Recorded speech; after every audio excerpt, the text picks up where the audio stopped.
Welcome.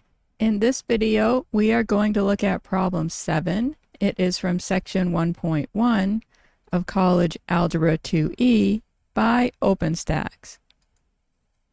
In this problem, we need to simplify the given expression, and we will need to follow the order of operations.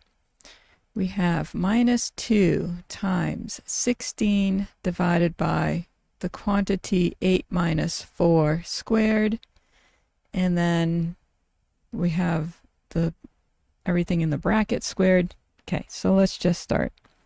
So we have minus 2 times, we've got 16 divided by. Okay, so we need to take care of what's in parentheses first. And we have 8 minus 4, and that is going to be 4. And we have to square that, and then we square what's in the brackets. All right. And so we've got minus 2 times, we've got 16 divided by. Now we need to square the 4, and that is 16. And then we square what's in the brackets.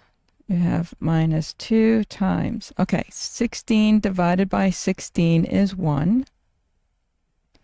And we have to square that. So we have minus 2 times 1. And our final answer is minus 2. I hope that was helpful. Let me know in the comment section if you have any questions. Thank you for watching, and I'll see you in the next one.